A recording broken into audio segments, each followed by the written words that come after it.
আমরা ঢাকা বিশ্ববিদ্যালয়ে যারা পড়াশোনা করতে আসছেন তাদের মধ্যে কতজনকে আমরা জনাব মামুনুল হকের মতো পোশাক আশাক পরতে দেখি? ধরেন দাড়ি রাখতে চান, টুপি পরতে চান, পাঞ্জাবি পায়জামা পরতে চান, আহ, লম্বা ঢোলা আলখাল্লা জোব্বা পরতে চান, সেইটা তাদের উপর আসলে চাপানো হয় কিনা? সৌদি আরব যেটা করছে সেটাও আংশিক ভাবে তারা কিছু কিছু ক্ষেত্রে কোরআনের বিধানকে অনুসরণ করে, পূর্ণাঙ্গ ইসলামিক রাজনৈতিক বন্দোবস্তকে তারা অনুসরণ করে না। কাজে সৌদি আরব আমাদের কোনো মডেল না, সেটাকে দিয়ে আমাদের কাছে প্রশ্ন করলে আমরা সেখানে সরি বলা ছাড়া আমাদের কোনো উপায় নেই। আমি একটু জনাব মামুনুল হকের কাছে প্রথমে যেতে চাই আপা, আপনার অনুমতি নিয়ে।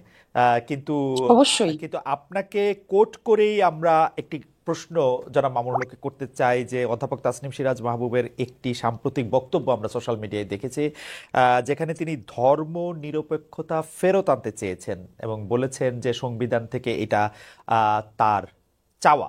আপনি এই চাওয়ার সাথে একমত কিনা জনাব মামুনুল হক?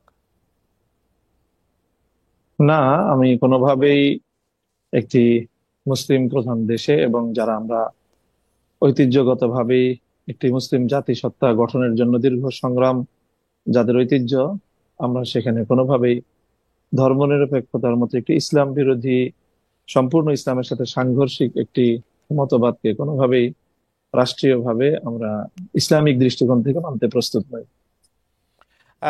জনাব মামুনুল হক, এখানে আমাদের দুটি প্রশ্ন আপনার কাছে খুবই সরাসরি, যে আপনি তাহলে ইসলাম ভিত্তিক রাষ্ট্র এই পৃথিবীতে কোনগুলিকে মনে করেন, এবং আপনি যদি বাংলাদেশ ইসলাম ভিত্তিক রাষ্ট্র হয় তাহলে কোনটাকে আপনি মডেল ধরবেন বা মনে করবেন? ইসলামের মডেল তো একটাই, ইসলামী রাজনীতি এবং ইসলামী রাষ্ট্র ব্যবস্থার মডেল একটাই। এখানে ভিন্ন কোনো মডেলকে অনুসরণ করার বা সামনে দাঁড় করানোর কোনো সুযোগ নেই। ইসলামের যে মূল সূত্র এবং ইসলামের যে মূল বুনিয়াদ, কোরআন এবং সুন্নাহ, অর্থাৎ আল্লাহর কিতাব এবং আল্লাহর পক্ষ থেকে আল্লাহর কিতাবের ব্যাখ্যা প্রদান করার যে অথরিটি, যিনি পার্সন, হযরত মুহাম্মদ সাল্লাল্লাহু আলাইহি সাল্লাম নবী, তার মাধ্যমে যেই আদর্শ আমরা পেয়েছি সে দুটো হলো আমাদের বুনিয়াদ। এবং তার এই দুটোর মাধ্যমে, কোরআন এবং নবীর সুন্নাহর মাধ্যমে প্রাপ্ত ইসলামী যে রাজনৈতিক ব্যবস্থা, সেই ব্যবস্থার নাম হলো খিলাফা ব্যবস্থা। এবং এই খিলাফা ব্যবস্থাই ইসলাম মুসলমানদেরকে দিয়েছে। এবং এজ এ মুসলিম, খিলাফা ব্যবস্থার বাইরে মুসলমানদের জন্য অন্য কোনো রাজনৈতিক আমার বন্দোবস্ত বা জ- রাজনৈতিক জনাব ব্যবস্থাকে মামুনুল হক, অনুসরণ করার এবং এটাকে জনাব জনাব মামুন সমর্থন করার কোনো সুযোগ নেই। জনাব মামুনুল হক, আমার প্রশ্নটা ছিল যে বর্তমান পৃথিবীতে কোন রাষ্ট্র প্রপার ইসলামিক আদর্শ, বা যেটিকে আপনি বলতেছেন যে ইসলামে তার আলাদা কোনো মডেল নেই, ইসলাম তো সব একটা জায়গা থেকেই আসলে গাইডেড হবে, সেটি কোনটি অনুসরণ হ্যাঁ। করতেছে এবং আপনারা কোনটি না, চান? আমি জি, আমি এই এই এই জায়গাটাই আমি জি, খুব সচেতন ভাবেই আপনাকে যেটা বললাম, জি। সেটা হলো যে আমরা বর্তমান সময়ের জন্য আলাদা কোনো মডেলকে আমি অনুসরণীয় হিসাবে সামনে রাখতে চাই না। এটা ওকে। নিয়ে অনেক সমস্যাও আছে, কোনটাকে মডেল বলবো না বলবো, এবং সেখানে বিতর্কের অনেক জায়গা আছে। আমরা খেলাফা ব্যবস্থা, যেটা 1924 সাল পর্যন্ত পৃথিবীতে বিদ্যমান ছিল খেলাফার নামে, এবং তার যে অনেকগুলো পর্যায় ছিল, খেলাফতে রাশেদা, খেলাফতে বনু উমাইয়া, খেলাফতে বনু আব্বাসিয়া এবং হুম। সর্বশেষ খেলাফতে উসমানিয়া, এইটাই ছিল ইসলামের পক্ষ থেকে প্রদত্ত রাজনৈতিক ব্যবস্থা। এবং সেই ব্যবস্থাটাই পৃথিবীতে কার্যকর ছিল বিগত প্রায় 100 বছর ধরে। মুসলিম উম্মার মতো সারা পৃথিবী ইসলাম প্রদত্ত সেই রাজনৈতিক ব্যবস্থা থেকে বঞ্চিত। সেই ব্যবস্থা আবার ফিরিয়ে আনার জন্য অনেকেই আ- সংগ্রাম করছে, কেউ কেউ আ- আংশিক সফল হয়েছে। আ- এখনো পর্যন্ত বিগত 100 বছরের মধ্যে পূর্ণাঙ্গ খেলাফা ব্যবস্থা প্রতিষ্ঠার কোনো নজির আ- পৃথিবীতে বিদ্যমান নেই। আপনি 1924 সাল পর্যন্ত এটি বজায় ছিল বলে বলছেন, মানে আরেকটু কি বলবেন ভৌগোলিকভাবে কোন জায়গাতে স্পেসিফিক ভাবে আপনি যেরকম খেলাফার কথা হুম। বলছিলেন সেটা ছিল, এটা যদি আরেকটু হ্যাঁ, স্পেসিফিক সেটা বলেন। খেলাফা উসমানিয়া, যেটাকে আমরা অটোমান সাম্রাজ্য বলে থাকি ইংলিশে, যেটাকে আমরা ইসলামী পরিভাষায় উসমানী খেলাফত বলে থাকি। অন্যরা এটাকে উসমানী সাম্রাজ্য বলে, আমরা এটাকে সাম্রাজ্য বলি না। রাইট। উসমানী খেলাফা, যার প্রধান সর্বশেষ রাজধানী ছিল তুরস্কে, এবং তুর্কি খেলাফতও বলা হয় সেটাকে। এবং সেই তুর্কি খেলাফার অধীনেই পৃথিবীর বিরাট একটা অঞ্চল, মুসলিম বিশ্ব, সেটা পরিচালিত হতো। আপনি আপনি এই ওসমানিয়া খিলাফাকে কি আপনি মনে করেন যে তারা কোরআন সুন্নাহর আদর্শ ভিত্তিক ভাবেই এই খিলাফা ব্যবস্থা করেছিল? হ্যাঁ, তাদের মূল এখানে যে খেলাফা ব্যবস্থার যে মূল ভিত্তি, অর্থাৎ আইনের যে ভিত্তিটা, এবং সেই ভিত্তিটা হবে রাষ্ট্র আল্লাহ প্রদত্ত আইন। সে আল্লাহ রাষ্ট্র প্রদত্ত সেভাবে আইনের পরিচালিত ভিত্তিতে হচ্ছিল। সমাজ এবং রাষ্ট্র পরিচালিত হবে। সেক্ষেত্রে বিভিন্ন সময়ে রাষ্ট্র পরিচালনার ক্ষেত্রে আইন অমান্য করার বা যথাযথভাবে আইনের প্রয়োগে ভুল ত্রুটি থাকতে পারে, কিন্তু আদর্শিকভাবে নীতিগতভাবে সেই জায়গাটা খেলাফার অনুসরণ ছিল। আপনি ওসমানিয়া সাম্রাজ্যের যারা প্রধান ছিলেন, প্রথম দ্বিতীয় সুলাইমান থেকে শুরু করে আরো যারা, হুম। তাদেরকে আপনি আদর্শ মুসলিম খেলাফা শাসক মনে করেন? না, না, তাদের সকলকে পরিপূর্ণ আদর্শ মুসলিম শাসক হিসাবে আমি এখানে তাদেরকে সার্টিফাই করছি না। আমি বলছি সে সিস্টেমটার কথা, যে সিস্টেমের তাদের মূল কথা হবে, মূল বুনিয়াদ হবে যে আইন দিবেন আল্লাহ, এবং মানুষ আপনার বা শাসক আল্লাহর পক্ষ থেকে প্রতিনিধি হিসাবে মানুষকে শাসন করবে। আপনার কাছে মনে হয় তারা যে প্র্যাকটিসটা করেছেন, সেই প্র্যাকটিসটা তারা কথা যে ওইটা বলেছেন সেটা অনুসরণ করেছেন? মৌলিকভাবে অনুসরণ করেছেন। মৌলিকভাবে অনুসরণ করেছেন। অনেক সময় তাদের শাখাগত কোনো বিষয়ে প্রয়োগের ক্ষেত্রে কোথাও ভুল ত্রুটি থাকতেই পারে। প্রয়োগের ক্ষেত্রে ভুল ত্রুটি এবং ন্যায় বিচারের ক্ষেত্রে তারা মানে মানে মূল ইসলামের যে গাইডেন্স সেটা অনুসরণ করেছেন তারা, হ্যাঁ, এটা আপনার মনে বিচার হয়? ব্যবস্থার মধ্যে পরিপূর্ণই কোরআন সুন্নাহ প্রদত্ত, আল্লাহর প্রদত্ত যে এবং আইন, এবং সেই আইনকেই তারা ফলো করতেন। এবং অটোমান বা ওসমানিয়া খেলাফা যেসব জায়গাকে উপনিবেশ বানিয়েছিল তাদের প্রতি সম এবং ন্যায় ধরনের আচরণ করেছেন বলে আপনি মনে করেন? অবশ্যই। আচ্ছা, ঠিক আছে, আমরা আবার আসবো আপনার কাছে। আমরা একটু প্রফেসর তাসনিম হুম। সিরাজ মাহবুবের কাছে যেতে চাই। প্রফেসর তাসনিম সিরাজ মাহবুব, আপনি সম্প্রতি ধর্মনিরপেক্ষতা দাবিতে বক্তব্য দিয়েছেন। আপনার বক্তব্যের প্রথম অংশটার মধ্যে ছিল যে আপনি আসলে ধর্ম নিরপেক্ষতা সংবিধানে চান, মানে আমি যেটি কোট করছি, এবং দ্বিতীয়টিতে আপনি বলেছিলেন যে আপনি কিছুটা ভয় পাচ্ছেন এই বক্তব্য উপস্থাপন করে যে নিরাপদে বাড়ি যেতে পারবেন কিনা। আহ আপনার এই ভয়ের উৎস কি? অন্তর্বর্তী সরকার কি নিরপেক্ষতার পরিচয় দিতে পারছে, নাকি কোনো গোষ্ঠীকে বিশেষ সুবিধা বা কোনো গোষ্ঠীকে ভয় পাচ্ছে? আর দ্বিতীয় যে কথাটি আমি বলতে চাইছিলাম যে প্রফেসর মামুনুল হক, সরি, জনাব মামুনুল হককে আপনি শুনলেন, প্রফেসর মাহবুব, আপনি এই প্রসঙ্গে কি বলবেন? তিনি আপনার বক্তব্যের সাথে একমতই নন এবং তিনি মনে করেন যে এই দেশে যেহেতু বেশি লোক ইসলাম ধর্ম অনুসরণ করেন, ইসলাম প্রবর্তিত রাষ্ট্রই হওয়া উচিত বা গাইডেড রাষ্ট্রই হওয়া উচিত। অধ্যাপক মাহবুব। আচ্ছা, আমি যদি দ্বিতীয়টা ভুলে যাই আবার বলবেন দয়া করে। হুম। আমি উত্তর দেওয়ার আগে সবার প্রথমে আমি আমার শ্রদ্ধা, কৃতজ্ঞতা জানাতে চাই সেই সব যোদ্ধাদেরকে যারা নিহত হয়েছেন, যারা আহত হয়েছেন জুলাই অভ্যুত্থানে, এবং যাদের আত্মত্যাগের ফলে আজকে আমি, আপনি, আমরা সবাই এভাবে মন খুলে প্রাণ খুলে কথা বলতে পারছি। আমরা কি ভাবছি না ভাবছি সেটা 10 জনের সাথে শেয়ার করে নিতে চাচ্ছি। তাদের এই আত্মত্যাগে না হলে আজকে আমরা এই সুযোগটা পেতাম না। আর সবার প্রথমে হলো যে আমার ওই ভিডিওটা অনেকে দেখেছেন কিন্তু ওটার কনটেক্সটটা জানেন না। হুম। ওটা বাংলাদেশ লয়ার্স ফেডারেশন বলে একটা সংগঠনের একটা গোলটেবিল বৈঠক ছিল, হুম। যেটার বিষয়বস্তু ছিল সংবিধান সংস্কার। হুম। তো ওখানে আমন্ত্রিত অতিথিদের বাইরেও এক ভদ্রলোক চলে এসেছিলেন এবং কোনোভাবে উনি মাইকটাও পেয়ে যান এবং উনি কিছু কথা বলেন যেগুলো আমার সাথে খারাপ লাগে। বিশেষ করে উনি কিছু ভাষা ব্যবহার করেন যেগুলো খুবই অশালীন ছিল। তো আমি ওখানে গিয়েছি দর্শক হিসাবে, আমার কিন্তু ওই গোল টেবিলের আমি আলোচক ছিলাম না। আমি একজন সাধারণ দর্শক হিসাবে গিয়েছিলাম, কিন্তু আমাকে মানে প্যাচে ফেলে আমাকে টেবিলে বসিয়ে দেওয়া হয়েছিল, আমি একদমই অপ্রস্তুত ছিলাম। আচ্ছা। তো উনার ওই কথাগুলি কথাগুলি বলে উনি চলে গেছেন। তো পরে যখন আমাকে অনুরোধ করা হলো আমি ভাবলাম যে না, আমি আমার কথাগুলি বলি। হুম। হুম। কাকতালীয় ভাবে ওখানে বক্তা একজন ছিলেন রিটায়ার্ড ডিস্ট্রিক্ট জাজ, একজন ছিলেন একজন রিটায়ার্ড জাস্টিস, যারা মূল বক্তা। এর বাইরে যারা ছিলেন সংগঠক থেকে শুরু করে বিভিন্ন দলের প্রতিনিধি, সবার কথায় বার্তায় চালে চলনে কাপড়ে চোপড়ে বোঝা যাচ্ছিল যে ওনারা কোনো একটা বিশিষ্ট নির্দিষ্ট ভাবধারার বিশ্বাসী। সো এই কারণেই আমি বলেছিলাম, কারণ আপনি যখন চারিদিকে এমন সব লোক দ্বারা ঘেরা থাকবেন, আপনি বুঝতে পারছেন যে তাদের সাথে আপনার মতের 1% মিল নাই, তখন কিন্তু আপনি একটু অস্বস্তি বোধ করতেই পারেন। রাইট। আমি দেখে এটা বলেছি, অনেকে হয়তো ওই পরিস্থিতিতে কথাই বলবেন না। আপা তো তাহলে এই আমরা কারণে আপা আমি আপ- আয়োজকদের কাছ থেকে ইনডেমনিটি চেয়ে নিয়েছিলাম এবং ওটা পাওয়ার পরেই আমি কথা বলেছি। আপা সো কন্টেক্সটটা কেউ তো কনটেক্সটটা জানে না, সেই জন্য কনটেক্সটটা না জানায় কেউ কিছু বুঝতে পারছে না যে ঘটনাটা কি। না আপা কন্টেক্সটটা বলার আর জন্য আপনার দ্বিতীয় প্রশ্নটা জি আরেকবার একটু বলবেন জি প্লিজ। আপা সেটাই বলতে চাচ্ছিলাম যে কনটেক্সটটা বলার জন্য অনেক ধন্যবাদ। দ্বিতীয় প্রশ্ন হচ্ছে যে অধ্যাপক তাসনিম সিরাজ মাহবুব আপনার সঙ্গে আসলে যারা মামুনুল হক একমত হন নাই যে ধর্মনিরপেক্ষতা একটা রাষ্ট্র দরকার, বরং বা রাষ্ট্রের মধ্যে ধর্মনিরপেক্ষতা বিষয়টা থাকা দরকার, তিনি মনে করছেন সেটা ইসলামের সাথে সাংঘর্ষিক। ইসলামের মধ্যে এই একটা প্রপার গাইডেন্স আছে, যে গাইডেন্সের মধ্যে দিয়েই ইসলামে যারা ফলো করেন তারা চলতে হবে, রাষ্ট্র তার বাইরে না, আসলে তারা যে রাষ্ট্র গঠন করবেন সেটা তার মধ্যে দিয়ে চলতে হবে। এবং তিনি উদাহরণ দিতে গিয়ে বলেছেন যে 1924 সাল পর্যন্ত, যতদিন ওসমানিয়া সাম্রাজ্য যেটাকে ওনারা খেলাফা বলছেন সেইটার মধ্যে তিনি ছিলেন, ততদিন পর্যন্ত এটা ছিল, বাকি সময়ের মধ্যে ওনারা এটা প্রতিষ্ঠা করতে চান আবারও। আপনার মতামত শুনতে চাই। আসলে রাষ্ট্র ধর্মটা তো অনেক বড় একটা বিষয়। হুম আমি খুব মানে সহজ ভাষায় বলার চেষ্টা করব। আমার সীমিত জ্ঞানে আমি যতটুকু জানি, ইসলাম আমাদেরকে শেখায় পরমত সহিষ্ণুতা।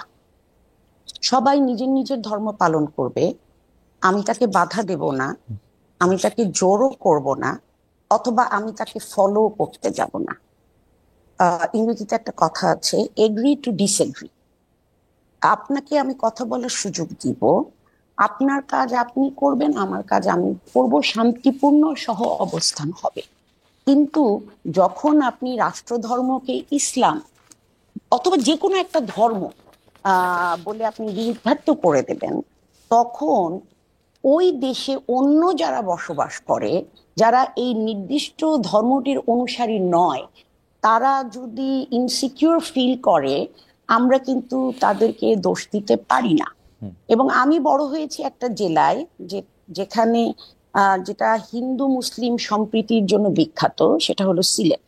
হুম আমরা ছোটবেলা হিন্দুদের সাথে মিশেছি, তারা তাদের মতো করেছে, আমরা আমাদের মতো করেছি, কোনোদিন কোনো দাঙ্গা হাঙ্গামা এগুলি হয়নি। সময়ের সাথে সাথে পরিস্থিতি বদলে গেছে। আমি 71-এ অনেক ছোট ছিলাম, 75টা আমার মনে আছে। 70-এর শুরুর দিকে আমি কিন্তু এইটা নিয়ে এমন কোনো মানে আমি যখন স্কুলে পড়ি, 9-10 এরকম, 70-এর শেষের দিকে এটা কোনো ইস্যু ছিল না। হুম তারপরে যখন সংবিধানে বিসমিল্লাহির রহমানির রহিম যোগ করা হয়, তখন একটু ভুরুটা অনেকে তুলেছেন, কিন্তু তাতে কোনো সমস্যা হয়নি। কিন্তু যখন রাষ্ট্রধর্মকে অফিসিয়ালি মানে ইসলামকে অফিসিয়ালি রাষ্ট্রধর্ম করা হয়েছে, তখন থেকেই যারা অমুসলিম তাদের মধ্যে একটা ভয় কাজ করে। এবং আগে শুনতাম অনেকেই বলতো যে আরে এ তো ইন্ডিয়াতে এক পা দিয়ে হুম রেখেছে, সুযোগ পেলেই চলে যাবে, হুম এখানে বসে লেখাপড়া করছে, চাকরি বাকরি করছে, টাকা পয়সা জমিয়ে চলে যাবে। এই সংখ্যাটা আগে খুব একটা বেশি ছিল না। আমার ডোমেস্টিক হেল্পদের মধ্যে আমার ড্রাইভার হিন্দু, আমার মালি হিন্দু। এবং আমি দেখি বিশেষ করে আমার মালি 8-10 বছরের বাচ্চা, সে তার ছেলেকে ইন্ডিয়াতে পাঠিয়ে দিয়েছে। হুম হুম। তারা এখানে খুব ইনসিকিউর ফিল করে। আপা এবং আপনাকে একটু আমার ওই আপনাকে একটু আপনার অনুমতি নিয়ে একটু থামাই, আমরা একটু মানে জনাব মামুনুল হকের বক্তব্য জি আমরা জি একটু অবশ্যই। শুনতে চাইবো যে ইনসিকিউরিটিটা নিয়ে। এবং সেই ইনসিকিউরিটিটা তো একটা বাস্তব ইনসিকিউরিটি। আমরা একটা রাষ্ট্র গঠন করেছি, এই ক্ষেত্রে কি আমাদের আসলে একটা গ্রুপ যারা এই ব্যাপারটা বিশ্বাস করছে না বা ইসলাম ধর্মের মধ্যে তারা নাই, তারা ইনসিকিউর ফিল করছে না, এবং এই ফিলিংটা তাদেরকে দেয়া দরকার কিনা? আপা যে ইনসিকিউরিটিটার কথা বলছেন, জনাব মামুনুল হক। হ্যাঁ, এই যে অনিরাপত্তার কথা বা হুম ইনসিকিউরিটির যে প্রশ্ন আসছে, এটা আসলে মূলত ইসলাম এবং ইসলামের যে রাজনৈতিক ব্যবস্থা বা ইসলামী যে রাষ্ট্র ব্যবস্থা, এই ব্যবস্থা সম্পর্কে মানে অনেকের না জানা থাকা বা একটা ভুল ধারণা থেকেই আমার মনে হয় এই ধরনের মনোভাব তৈরি হয় বা একটা আশঙ্কা তৈরি হয়। আপনি যদি ইসলামের যে প্রায় 1000 বছর বা তার চেয়েও বেশি সময় এই পৃথিবীতে ব্যাপকভাবেই সারা পৃথিবীকেই মৌলিকভাবে শাসন করেছে ইসলাম। এরপরে গত 500 বছর ধরে হয়তো পশ্চিমা বিশ্বের যে উত্থান, সেই সময়টা থেকে ইসলাম সারা পৃথিবী থেকে একেবারে যে শাসনের যে জায়গা, সেখান থেকে তারা 2 নম্বরে চলে গিয়েছে ইসলাম ধর্ম বা মুসলমানরা। যদি ইসলামের রসুল সাল্লাল্লাহু আলাইহি সাল্লামের যুগ থেকে নিয়ে 1000 বছরের পৃথিবী দেখেন, তো তখন প্রায় অর্ধেকটা পৃথিবী সরাসরি খিলাফার অধীনেই ছিল, এবং এই অর্ধেক পৃথিবীতে অন্য সকল ধর্মাবলম্বীরাই কিন্তু তারা সেখানে বসবাস করেছে, যার যার ধর্ম পালন করেছে। এবং আমি স্পেসিফিক যে কথাটা বলবো, যে সেই সময়টাতে 1000 বছর, যে যে ইসলামের সোনালী যুগ যেই সময়টা ছিল, সেই সময়টায় পৃথিবীতে যে বড় আরো দুটি ধর্ম রয়েছে, যেগুলোকে পূর্ববর্তী কোন আসমানি ধর্মের অনুসারী বলে আমরা বিশ্বাস করি, এবং আসলেও তাই, একটা ইহুদি ধর্ম, খ্রিস্টান ধর্ম। সেখানে আপনি যদি প্রায় 1000 বছরের ইহুদিদের ইতিহাস পড়েন, তাহলে সেই 1000 বছরই প্রায় ইহুদিরা খ্রিস্টানদের দ্বারা নিগৃহীত হয়েছে, বিভিন্ন জায়গায় নির্যাতনের শিকার হয়েছে। আর 1000 আপনি বছরই ইহুদিরা মুসলমানদের আশ্রয় প্রশ্রয় বিভিন্ন জায়গায় তারা নিরাপত্তা পেয়েছে। কাজেই ইসলামের যে 1000 বছরের যে ইতিহাস, ঐতিহ্য, সেখানে না অবশ্যই অন্য না কিন্তু ধর্মাবলম্বীদের কিন্তু কিন্তু কিন্তু নিরাপত্তাহীন ভাবার কোনো সুযোগ নেই। কিন্তু জনাব আমি মামুনুল হক, জনাব মামুনুল হক, আমি আমি জি আরেকটু বলছি জি যে আমাদের এই সাবকন্টিনেন্টালে এখানেও প্রায় 800 বছরের ইসলামী এবং মুসলিম শাসন ছিল। সেই সময়টাই 800 বছর ধরেই কিন্তু এখানে হিন্দুরা সংখ্যালঘু গরিষ্ঠ ছিল, মুসলিমরা সংখ্যার দিক থেকে কম ছিল, কিন্তু তারা শাসক ছিল। 800 বছরও কিন্তু এই সংখ্যাগরিষ্ঠ হিন্দুরা কখনোই অনুভব করেনি না যে তাদের মধ্যে সিকিউরিটির খুব অভাব রয়েছে। জনাব মামুনুল হক, আমরা কাজে আসলে আমরা জনাব মামুনুল হক, আমরা আবার আসবো আপনার কাছে। আমি শুধু প্রশ্নটা করে রাখি, আপনি যে সময়টার কথা হচ্ছে ইসলামিক শাসন এবং সেইটা 1000 বছরের শাসন, বা এই বর্তমানে পশ্চিমা উত্থানের সময়টাকে খ্রিস্টানের শাসন, খ্রিস্টানদের শাসন, আপনি সে যেটা বলছেন সেটা এভাবে বলা যায় কিনা, যারা এই 1000 বছরের পৃথিবী শাসন করেছেন তাদেরকে আসলে ইসলামিক ভাবাদর্শে বা ইসলামিক মতে তারা পৃথিবী শাসন করেছেন কিনা? আমাদের উপমহাদেশে যারা মুসলমান, আপনি যাদেরকে মুসলমান শাসন বলছেন, সেটা মোগল হোক, পাঠান হোক, তারা আসলে সুদূর পরবর্তী ভাবেও আসলে ইসলামী শাসন ব্যবস্থা করেছেন কিনা, সেটি নিয়ে আমরা আসলে আপনার সাথে একটু প্রশ্ন করবো, নাকি আপনি আসলে শুধুমাত্র তাদেরকে ব্র্যান্ডেড করছেন যেহেতু তাদের নাম দেখে, নাম পড়ে মুসলমান না, মনে হয়? আমি সেটা মূল জায়গাটা যেটা বলবো, জি সেখানে শাসন ব্যবস্থার ক্ষেত্রে, আইনের ক্ষেত্রে মূল ভিত্তিটা ছিল কোরআন সুন্নাহ। ব্যক্তিগতভাবে অনেকেই অনেক অন্যায়, অনেক আমার কিছু মনে করে হয় যে থাকতে আমার পারে, মনে হয় যে জনাব মামুনুল আইনের হক, ভিত্তিটা ইসলাম থাকার কারণে জনাব এখানে অন্য ধর্মাবলম্বীরা কোনোভাবেই বিচার ব্যবস্থায় কোনোভাবে বৈষম্যের শিকার হওয়ার কোনো সুযোগ ছিল না। জনাব মামুনুল হক, আমি একটু একান্তভাবে অনুরোধ করবো যে আপনি আইনের ব্যবস্থাটা কোরআন সুন্নাহ ছিল কিনা সেটিকে আবার একটু চেক করে বলবেন কিনা, অটোমানদের ক্ষেত্রে, মোগলদের ক্ষেত্রে, পাঠানদের ক্ষেত্রে। আমি একটু অধ্যাপক তাসনিম সিরাজ মাহবুবের কাছে একটু ফিরি। অধ্যাপক তাসনিম সিরাজ মাহবুব, আপনি বলছিলেন যে আসলে এটা নিরাপত্তা নেতা ভুগে, জনাব মামুনুল হক উদাহরণ দিলেন যে এটি আসলে ভুগে নেয়। আপনার বক্তব্য আমরা একটু শুনতে চাই। আমি বলবো। জি জি জি আপা, জি আপা। আচ্ছা, দেখেন, আপনি জানেন যে যে কোনো ক্ষেত্রেই জ্ঞান কিন্তু দুই ধরনের হয়। একটা হচ্ছে থিওরিটিক্যাল আর একটা হচ্ছে অ্যাপ্লাইড। তো আমি কিন্তু অ্যাপ্লাইড অংশটা নিয়ে কথা বলছি। আমরা সবাই জানি যে ইসলাম ধর্মের বয়স 1400 বছরের উপরে। ইসলাম তো ভালো কথা বলে। আমি একজন মুসলিম এবং আমি জানি যে ইসলাম সব ভালো কথাই বলে, এবং আমরা খুব ছোট ছোট কাজ করে আমরা আল্লাহকে সন্তুষ্ট করতে পারি। কিন্তু যা বলা হয়, বা 1400 বছর আগে হযরত মুহাম্মদ সাল্লাল্লাহু আলাইহি ওয়াসাল্লাম আমাদেরকে যে শিক্ষা দিয়ে গেছেন, সেই যুগের মুসলিম আর এই যুগের মুসলিম কি একই চারিত্রিক বৈশিষ্ট্য অধিকারী? আমি বর্তমানের কথা বলতে চাই, আমি অতীতের কথা বলতে চাই না। কেন বলতে চাই না? যে ইসলামী শাসন হলে তারা নিরাপত্তা বোধ করবে বা তারা করতো না। আমি করতে যাব না, আমি বর্তমানের কথা বলবো। এই 2024 সালে একটা দেশে যার বয়স 53 বছর, সেই তার শুরুর দিকে অমুসলিমরা কি পরিস্থিতিতে ছিলেন, যেটা আমি বললাম যে ধর্মীয় সম্প্রীতি, আমি নিজে সেটা দেখে বড় হয়েছি। এখন ওনারা কেমন আছেন? এবং এখানে আমি একটু শেয়ার করতে চাই, আপনি যে ভিডিওটার কথা বললেন, এটার পরে আমাকে কৃতজ্ঞতা জানিয়ে যত মেসেজ করা হয়েছে, আমাকে যত কিছু করা হয়েছে, তার মধ্যে আমি দুটা ঘটনা বলবো। একটা হলো, আমার এক সহকর্মী, একটি কলেজের অধ্যাপক, উনি নন মুসলিম। উনি আমার বাসায় এসে আমাকে পায়ে ধরে সালাম করে গেছেন, ওনার কৃতজ্ঞতাটা প্রকাশ করার জন্য।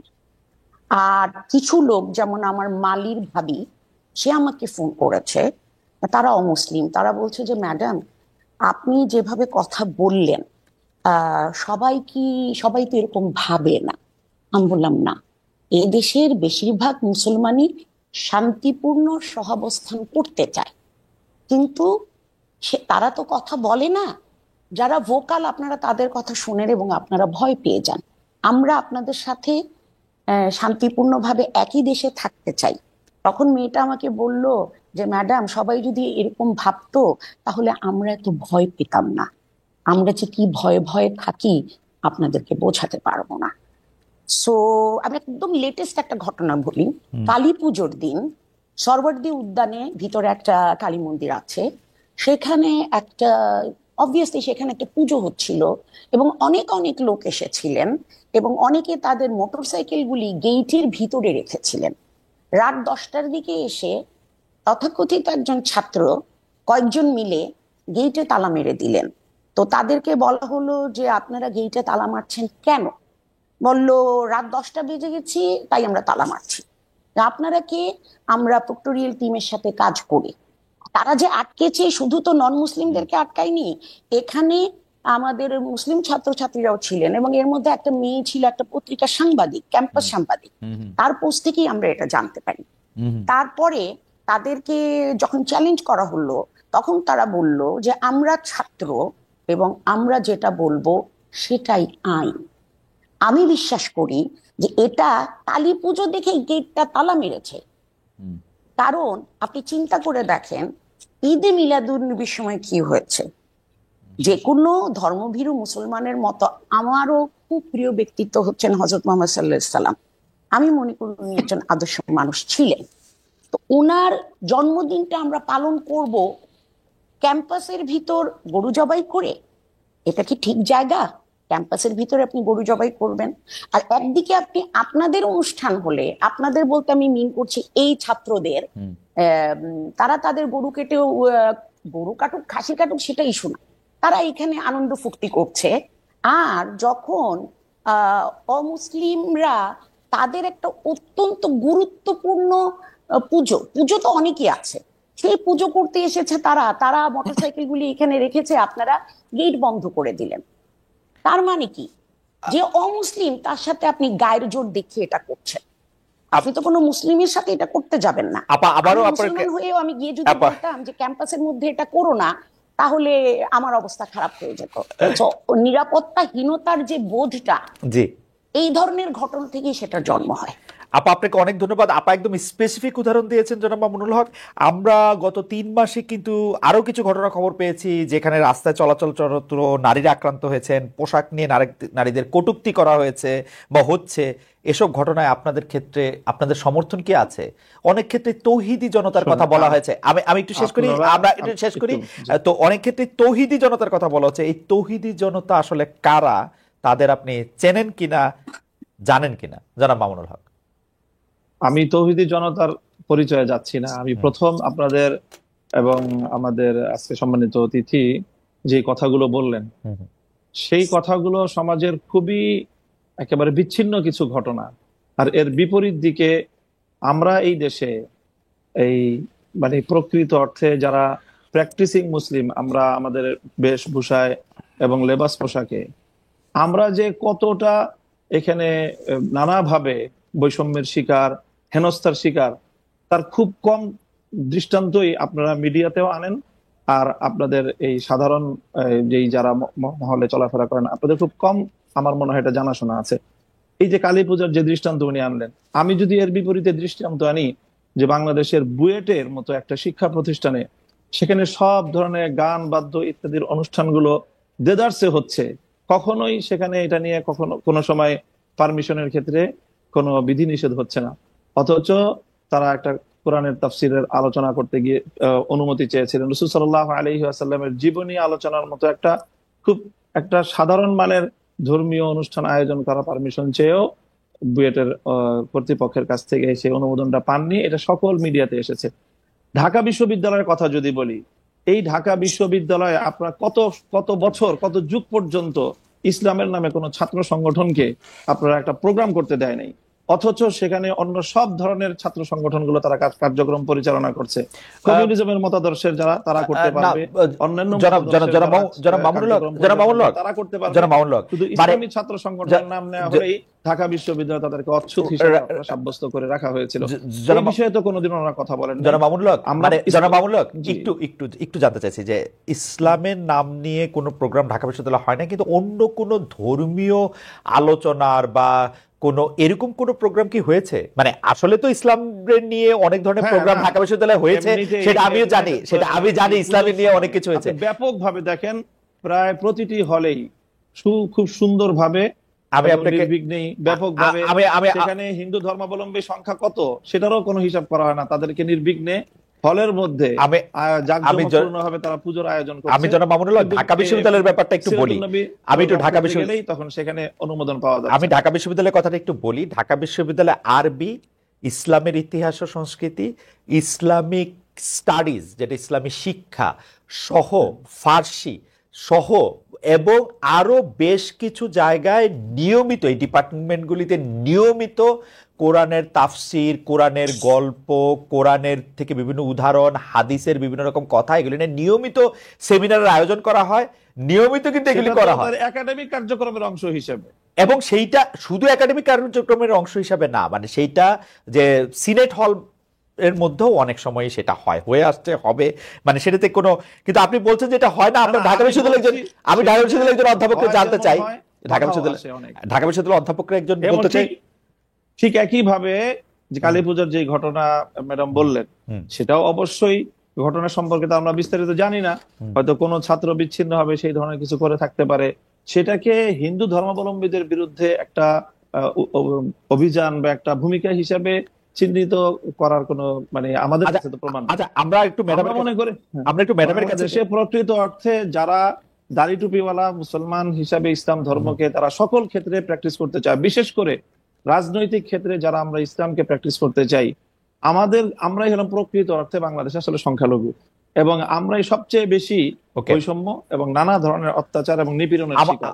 এবং আমাদের এই নিপীড়নের বিরুদ্ধে কখনোই সমাজের এই যে সাধারণ শিক্ষা ব্যবস্থার যারা শিক্ষক মহোদয় আছেন বা অন্যান্য আপনাদেরও একটা সোচ্চার কখনো আমরা পাই। আচ্ছা, আমরা এটা অধ্যাপক মাহবুবকে জানতে চাইবো। আমি একটু আপনার কাছ থেকে এটা জানতে চাই যে ধরেন বাংলাদেশে আপনি যে ধরনের রাষ্ট্র ব্যবস্থা কায়েম করতে চাচ্ছেন, ধরেন যে খিলাফা, সেই খিলাফা আসলো, তাহলে কি আপনারা এই যে ধরেন কালী পূজার কথা বলা হলো সেগুলি বন্ধ করে দিবেন, যে না রমনায় বা বন্ধ হবে কেন, সেগুলি করতে দিবেন? প্রত্যেক ধর্মাবলম্বীর যার যার ধর্মীয় রীতি অনুযায়ী তার সে ধর্মীয় স্বাধীনতা ভোগ করবে, তার জানমালের নিরাপত্তার যে বিষয়গুলো আছে ইসলামী রাষ্ট্র ব্যবস্থা, ইসলামী রাজনৈতিক যে বন্দোবস্ত, সেখানে অন্য ধর্মাবলম্বীদের ধর্ম পালনের শুধু স্বাধীনতা নয় বরং নিরাপত্তা নিশ্চিত করা হয়েছে, এবং সেই নিরাপত্তা অবশ্যই বাস্তবায়ন করা হবে। তাদেরকে কি জিজিয়া কর দিতে হবে?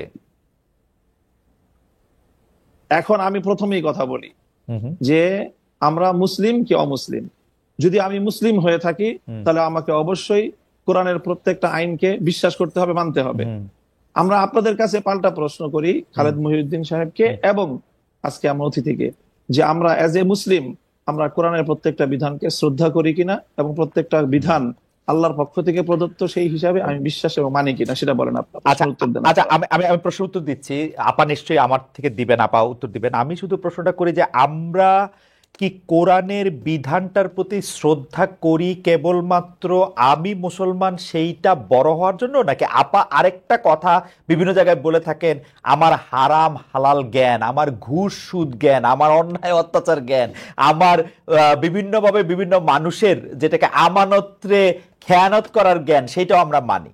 আমি তো দেখি বাংলাদেশে বাংলাদেশ 90% মুসলমানের দেশ, আমি দেখি 90% মুসলমানের মধ্যে 90% ধর্মীয় সেই বিশ্বাসটাকে আপনি প্র্যাকটিস করার বিষয়। যদি আপনি ধর্মীয় যে বিশ্বাস সেটাকে যদি আপনি অ্যাকসেপ্ট করেন, দেন তখন আপনি মুমিন না, আমি এবং যদি আপনি সেটাকে প্র্যাকটিস করেন তারপর আপনি সে ভালো আমল হলো, আপনার উন্নত মুসলিম হলেন। কিন্তু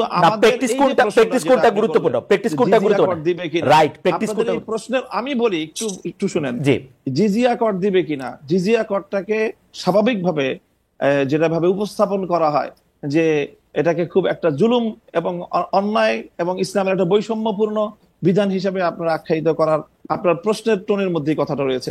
জিজিয়া কর এটা হলো মুসলমানদের কাছ থেকে জাকাত নেওয়া হয়, সেই জাকাত হলো তাদের অর্থনৈতিক রাষ্ট্রীয় যেই আপনার এই সোর্স, সেই সোর্সের এখান থেকে একটা ইনকাম। ঠিক তেমনি ভাবে অমুসলিমরা জাকাত দিবে না, তারা জাকাতের পরিবর্তে তারা জিজিয়া এবং কর দিবে, এবং এই জিজিয়া করের বিনিময়ে তারা তাদেরকে রাষ্ট্র সব ধরনের নিরাপত্তা এবং তাদের যে সার্ভিস গুলো দিবে। এটাকে আমরা সার্ভিস চার্জ বলতে পারি আসলে, ওকে মূলত ওকে জিজিয়া কর ওকে যেটা দেওয়া হয়। অধ্যাপক মামুনুল হক, সরি অধ্যাপক তাসনিম সিরাজ মাহবুবের কাছে আমি একটু আসবো। আমি শুধু জানতে চাইছিলাম যে জাকাত যেমন একটা নির্দিষ্ট পরিমাণ ধন সম্পত্তি থাকলে সেই নির্দিষ্ট পরিমাণ ধন সম্পত্তির উপর ভিত্তি করে জাকাত দেওয়াটা যে জিজিয়া করো কি তাই?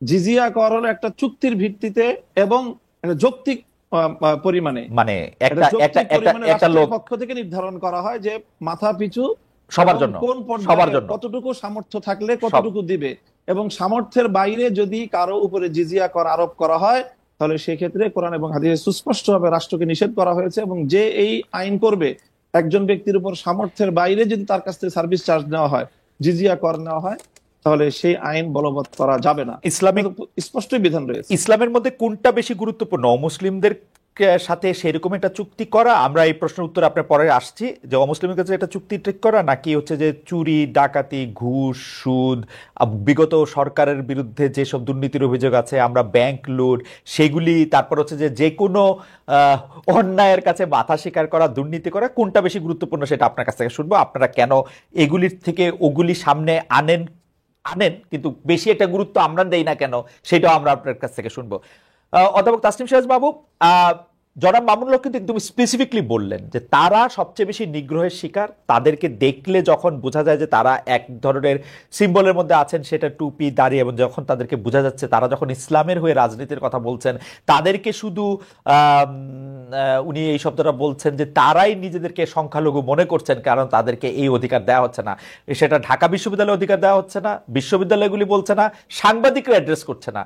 আপনার কি মনে হয়? আপনার মত শুনবো, কিন্তু আপা আমরা একটা দর্শক জরিপের কথা আপনাকে একটু শোনাই, যে আমরা দর্শকদের কাছে জানতে চাইছিলাম যে বিচারের আগে আওয়ামী লীগের রাজনীতি করার অধিকার নেই, জুলাই আন্দোলনকারীদের এই অবস্থান সমর্থন করেন কিনা। শতকরা 68% এই অবস্থান সমর্থন করেছেন আমাদের দর্শকদের মধ্যে, শতকরা 32% সমর্থন করেন নাই। আমাদেরকে ভোট দিয়েছেন 62,000 ভোটার। আপা আপনার কাছে একটু আসি, উনি একদম স্পেসিফিক প্রশ্ন করেছেন যে যাদের দাড়ি টুপি আছে, যারা ইসলামী আকিদা মানছেন সংস্কৃতিগত ভাবে, তাদেরকে স্পেস কম দেওয়া হচ্ছে, যার জন্য নিজেকে সংখ্যালঘু বলছেন। আপনার মতামত একটু শুনতে চাই। যাক, শেষ পর্যন্ত ফ্লোরটা পেলাম। আমি তো ভেবেছি আমি আর কথা বলার সুযোগই পাবো না। আপা কি বলবেন? আমি শুরু থেকে শুরু করি। প্র্যাকটিসিং মুসলিম উনি বলেছেন, উনাকে উনি আইডেন্টিফাই করেছেন। আমিও আমাকে প্র্যাকটিসিং মুসলিম হিসাবে আইডেন্টিফাই করি। আমাদের দেশে, উনি পোশাকের রেফারেন্স দিয়েছেন, আমাদের দেশে আমি এরকম অনেক তথাকথিত ধর্মীয় লোককে চিনি, তারা শুধু দাড়ি টুপি না, তারা আরব দেশের যে পোশাকটা, যেটা ওই আবহাওয়ার জন্য মানানসই, ওনারা বাংলাদেশে পড়েন দেখানোর জন্য যে ওনারা কত ধার্মিক। এরকম প্রচুর লোককে আমি চিনি যে তারা সারা জীবনে বেতন পেলে যে টাকা হতো, মনে করেন যে সারা জীবনে উনি বেতন পেতেন হয়তো 3 কোটি টাকা, উনি 6 কোটি টাকার বাড়ি কিনে ফেলেছেন। এবং এরকম অসংখ্য উদাহরণ আমি দিতে পারবো। সো পোশাকে আশাকে আলোচনায় নাই গেলাম, আমার মনে হয় সেটাই সেফার। আর উনি ঢাকা বিশ্ববিদ্যালয় বা বুয়েট সম্পর্কে যে মন্তব্যগুলি করেছেন, আমার মনে হয় উনি কোনো পাবলিক বিশ্ববিদ্যালয়ে পড়াশোনা করেননি বা যাওয়ার সুযোগ হয়নি, তাই উনি সেটা জানেন না। খালেদ সাহেব যে ভাষা ডিপার্টমেন্টগুলির কথা বললেন, সেটার সাথে পার্সিয়ানও আছে, ফার্সির কথা বলেছেন, জি। আর পার্সিয়ান আছে, কিন্তু ওদিকে আবার সংস্কৃত ডিপার্টমেন্ট আছে। আমরা কিন্তু, হ্যাঁ, যদি বলবেন যে এদিকে 5টা আছে ওদিকে একটা কেন, ওদের এই একটা নিয়েই পালিয়ান সংস্কৃত পাচ্ছে। আর তো ভাষা পাচ্ছি না, বাট আমরা অন্যান্য এশিয়ান মানে অন্যান্য ভাষা শিখাচ্ছি, উর্দু শিখাচ্ছি, জাপানিজ শিখাচ্ছি। সো আমার মনে হয় কি এই ধরনের সুইপিং কমেন্ট না করাই ভালো। আমি যেটা সম্পর্কে জানি না, আমি সেটা নিয়ে এত জোর দিয়ে আমি কথা বলবো না। আর কিছু কিছু হারিয়ে যায়। কিন্তু আপা এই প্রশ্নটা তো আপা একটু প্রশ্নটা করি, সরি আপা, আপনি বলেছিলেন যে আপনাকে ইন্টারাপ্ট না করতে, কিন্তু এই প্রশ্নটা করি, আপনি কি এটা দেখতে পান না যে ঢাকা বিশ্ববিদ্যালয়ে মানে একটা জায়গার তো একটা মানে টোন থাকে, তাই না? আমরা ঢাকা বিশ্ববিদ্যালয়ে যারা পড়াশোনা করতে আসছেন তাদের মধ্যে কতজনকে আমরা জনাব মামুনুল হকের মতো পোশাক আশাক পরতে দেখি? তাদের মধ্যে অনেকেও এই প্র্যাকটিসটা করতে চাইলেও যে তারা অনেকে করতে পারছেন না, সেইটাও কি একটা স্টিগমা তাদের উপর চাপানোর চেষ্টা করা হইতেছে কিনা? মানে যারা ধরেন দাড়ি রাখতে চান, টুপি পরতে চান, পাঞ্জাবি পায়জামা পরতে চান, লম্বা ঢোলা আলখাল্লা জোব্বা পরতে চান, সেইটা তাদের উপর আসলে চাপানো হয় কিনা একটা স্টিগমা, যে না তুমি এখানে ফিট ইন করো এটা না? না কোনো ইনস্টিটিউশনাল ডিসিশন না, এটা হচ্ছে শিক্ষক টু শিক্ষক ভ্যারি করে। যেমন কিছুদিন আগে সোশ্যাল সায়েন্স ফ্যাকাল্টির একজন শিক্ষকের সম্পর্কে অভিযোগ উঠেছে যে উনি পোশাক আশাক নিয়ে অনেক কথা বলেন। আমি ব্যক্তিগতভাবে আমার বিভাগের কথা বলতে পারি। আমি ইংরেজি বিভাগের শিক্ষক, আপনারা জানেন আমরা ইংরেজি সাহিত্য পড়তে গিয়ে অনেক কিছু পড়ি। আমরা মিথোলজি পড়ি, হিন্দু মিথোলজি, গ্রিক মিথোলজি, অনেক কিছুই পড়ি, কিন্তু সেগুলো প্র্যাকটিস করতে তো কেউ আমাকে বাধ্য করছে না। আমাদের ক্লাসগুলিতে মোটামুটি ছেলে মেয়ের রেশিও 50-50 না হলেও কাছাকাছি। তো যেসব মেয়েরা আছে, ইদানিং অনেককে দেখা যায় যারা হিজাব পরেন। হিজাব পর্দা এক জিনিস না, আমি সেই বিতর্কে যেতে চাই না। আমি তাদেরকে, আমার মতো শিক্ষকেরা, আমরা হয়তো একটু লিবারেল ইংলিশ ডিপার্টমেন্টের শিক্ষকরা, আমরা কখনোই কিন্তু এই ধরনের কিছু নিয়ে আমরা কথাবার্তা বলি না। কারণ একজন কি পোশাক পরবে, কোন ধর্মে বিশ্বাস করবে, এটা তার ব্যক্তিগত ব্যাপার। সে যতক্ষণ না এমন একটা পোশাক পরবে যেটাতে শালীনতার সীমা লঙ্ঘিত হয়, আমি তাকে কেন এটা বলবো? আমাদের স্টুডেন্টরা জিন্স পরে আসছে, টি শার্ট পরে আসছে, আলখেল্লা পরে আসছে, বোরখা পরে আসছে, এবং আপনারা হয়তো জানেন না ইংরেজি বিভাগে এখন প্রচুর মাদ্রাসার ছেলে পড়ে, প্রচুর। মানে একবার আমার ক্লাসে প্রায় 40 জনের মতো স্টুডেন্ট ছিল এবং তার 30-35% ছিল মাদ্রাসা ব্যাকগ্রাউন্ডের। এবং অনেকে শুনলে আরো অবাক হবেন যে ইদানিং আমি বুঝতে পারি আমার অভিজ্ঞতা থেকে যে মাদ্রাসা শিক্ষা তো ইংরেজির উপর অনেক জোর দেওয়া হয়, কারণ ইংরেজি বিভাগে আসা কিন্তু চারটিখানি কথা নয়, আর অনেকের সাথে কম্পিট করে আসে। রাইট। তো এতে আমি অনেক খুশি যে ওনারা শিক্ষার এবং বিশেষত ইংরেজি শিক্ষার গুরুত্ব বুঝতে পেরেছে।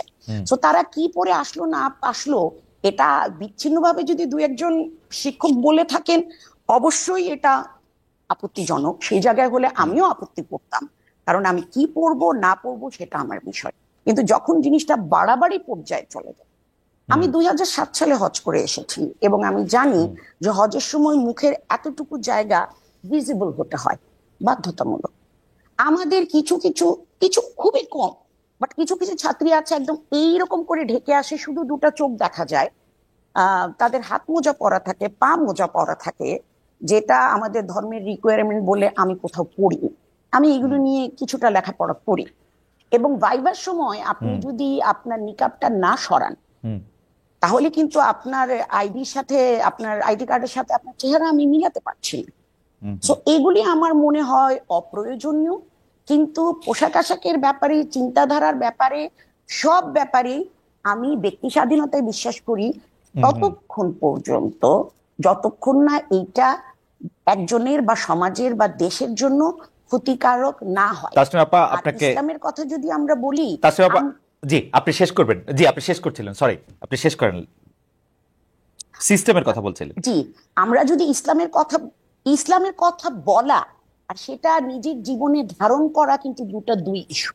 আমাদেরকে ইসলাম শিখায় নম্র হতে, ভদ্র হতে, অন্যের সাথে ভালো আচরণ করতে।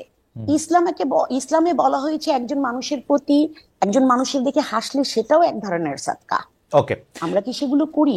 আমার মনে হয় আপা চেঁচামেচি করি, তাদেরকে আমরা ইসলামের বাঘ, ইসলামের সিংহ এসব টাইটেল দেয়া হয়।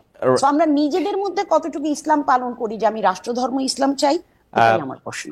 আপা আপনাকে অনেক ধন্যবাদ। আমরা জনাব মামুনুল হকের কাছে প্রশ্ন রেখেছিলাম যে ইসলামের দৃষ্টিতে আসলে কোনটা বেশি গুরুত্বপূর্ণ, বাহ্যিক বাহ্যিকভাবে তার পোশাক আশাকের পাশাপাশি ঘুষ, দুর্নীতি, সুদকে আমরা আসলে বর্জন করছি কিনা, যেগুলিকে আমরা আসলে ফান্ডামেন্টাল ধরে আসছি, সেটা ক্ষেত্রে আপনার কি মতামত। এবং সোশ্যাল মিডিয়ায় যাদেরকে আমরা ইসলামী বক্তা বলে থাকি, তাদের কিছু বক্তব্য এরকম তুলনা করা হচ্ছে যারা একসময় ক্ষুদ্র ঋণ নিয়ে, সুদ নিয়ে ডক্টর মোহাম্মদ ইউনূসের সমালোচনা করেছিলেন, তারা আবার তার প্রশংসা করছেন, বক্তাদের একটি অংশ কি বাতাস বুঝে বক্তব্য দিচ্ছেন কিনা, এবং আপনারা যে ইসলামকে, যেটিকে আসলে পলিটিক্যাল ইসলাম বেশি করে বলা হচ্ছে, যেটা এবং যেই কারণে বাংলাদেশে ইসলামী দলগুলির মধ্যে অনেক বিভাজন দেখা যাচ্ছে, মানে কেউ হয়তো ইসলাম বিশ্বাস করছেন এবং জোর দিয়ে বলছেন যে জনাব মামুনুল হক যেগুলি বলছেন সেগুলি ইসলাম না, আরেকজন বলছেন যে ওইটা যারা বলছেন তারা কাফের। ওই পুরো ব্যাপারটা ধরে যদি একটু আলোচনা করেন যে আসলে কোনটা বেশি গুরুত্বপূর্ণ, কোনটাকে আমরা ফান্ডামেন্টাল ধরবো, জনাব মামুনুল হক। ঠিক, আসলে অনেকগুলো মানে এখন হুম, বিষয় আমার সামনে আলোচনার জন্য। সময় কতটুকু পাবো আমি জানি না। মিসেস মাহবুব সাহেব তো উনি বললেন যে ওনাকে মনে হয় সময় কম দেয়া হচ্ছে। আমি আসলে শুরুতেই বলেছিলাম যে আসলে বিতর্কের আলোকে আমি কথাগুলো বলতে চাইনি। হুম, হুম, প্রথম যে প্রসঙ্গটা আপনারা দুজনই আলোচনার মধ্যে আনলেন, আমি ঢাকা বিশ্ববিদ্যালয় সহ আমাদের বুয়েটের ক্যাম্পাস, যেই স্পেসিফিক যেই কথাটা আমি বলেছি, আপনারা খবর নিয়ে দেখেন, গত 1 মাসের ব্যবধানের ঘটনা। ঢাকা বিশ্ববিদ্যালয়ে একটা সিরাতুন নবী অনুষ্ঠান করার সুযোগ দেওয়া হয়েছে, এবং এই অনুষ্ঠানটাকে ঢাকা বিশ্ববিদ্যালয়ের ইতিহাসে দীর্ঘদিন পরে এই ধরনের একটা অনুষ্ঠানের একটা মানে ব্যতিক্রমী আয়োজন হিসাবে গোটা ঢাকা বিশ্ববিদ্যালয় এটাকে খুব তারা উৎসাহিত করেছে। সেম একই ধরনের অনুষ্ঠানের অনুমতি চেয়ে বুয়েটের ছাত্ররা বুয়েটের প্রশাসনের কাছ থেকে অনুমতিটা পায়নি।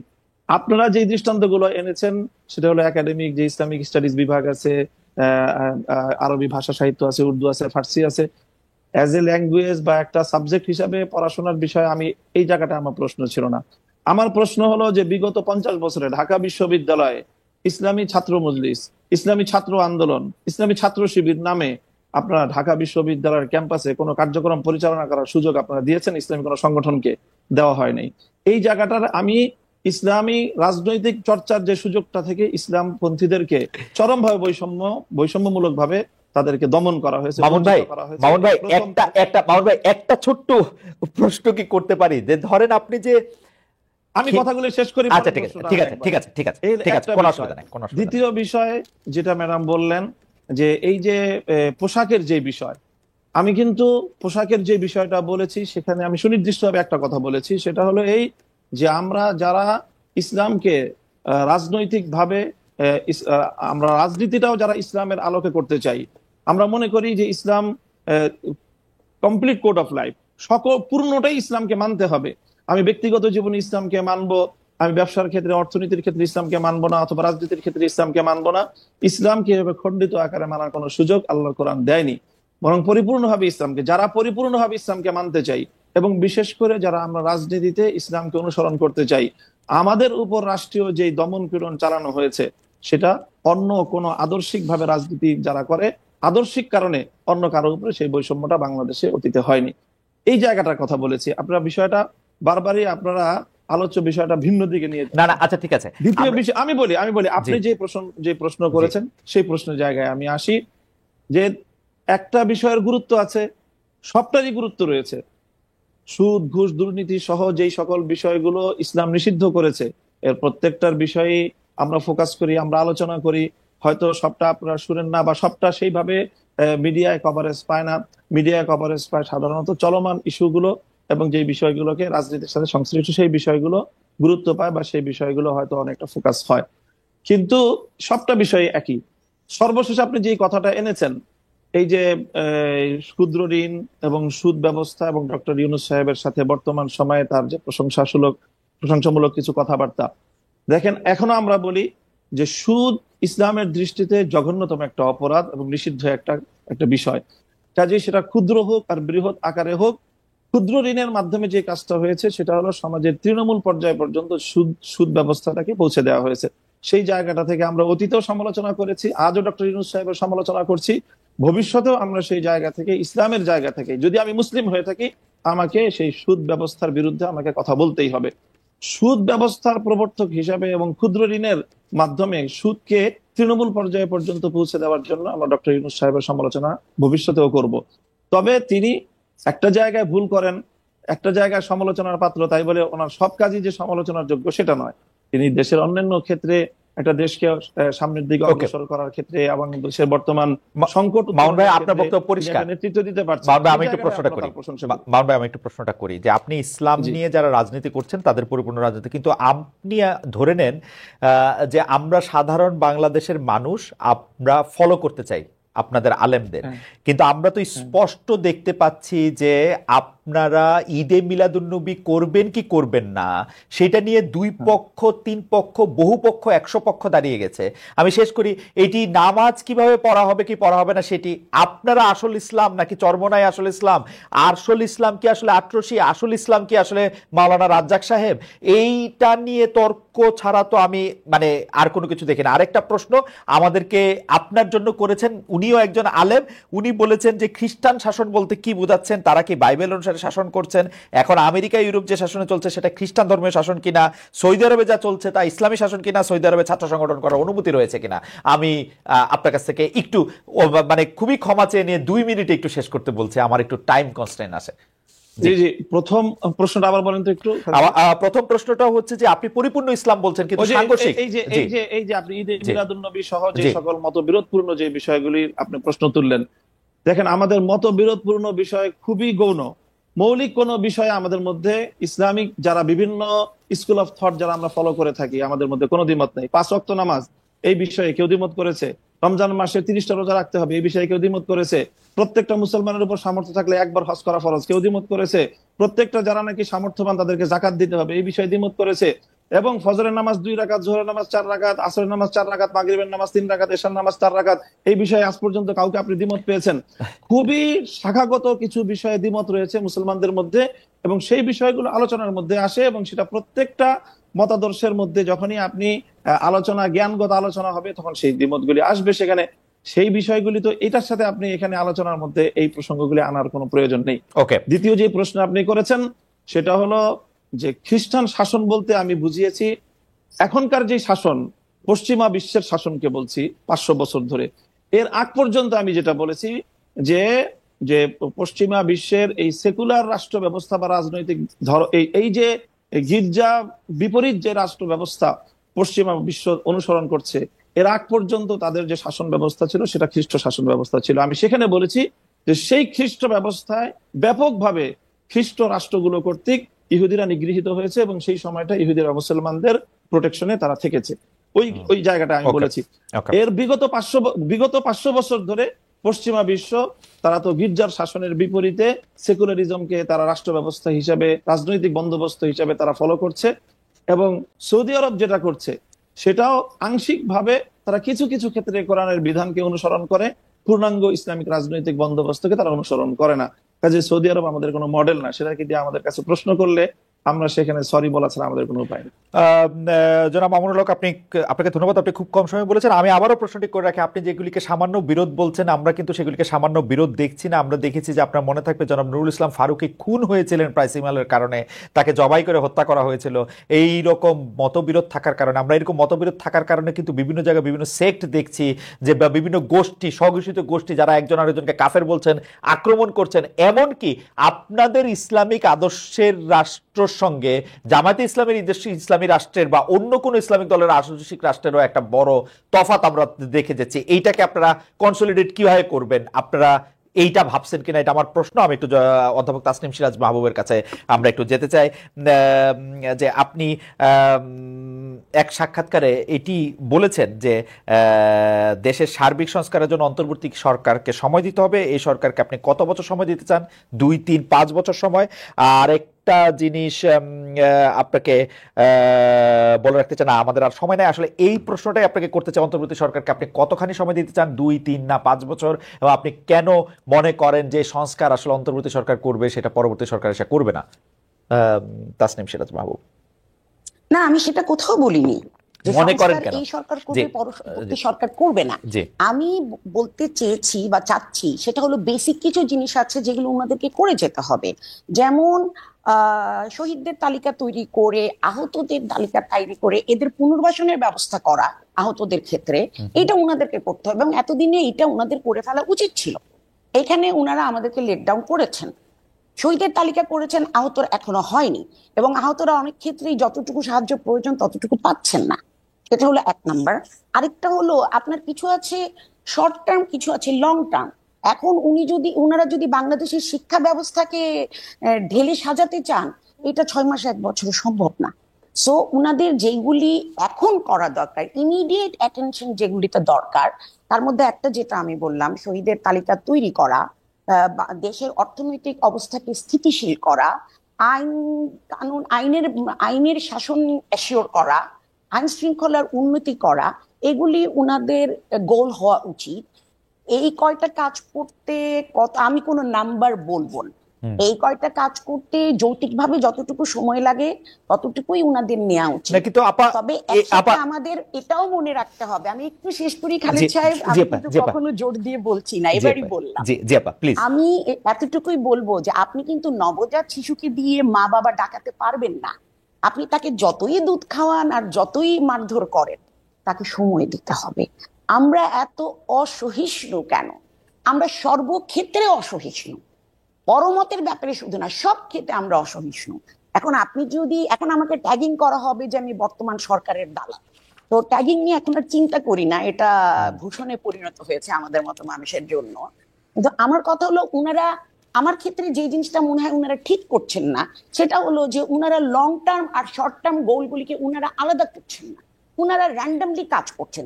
যার ফলে হচ্ছে কি, যেই জিনিসটার প্রতি তাদের ইমিডিয়েট অ্যাটেনশন দরকার, উনারা এটা না রেখে অমুকের পোশাক কি হবে, অমুক পোশাকের কালার কি হবে, অমুকের নকশা কি হবে, উনারা ওগুলোতে মনোযোগ দিচ্ছেন, যেগুলো কিনা উনাদের না করলেও চলে।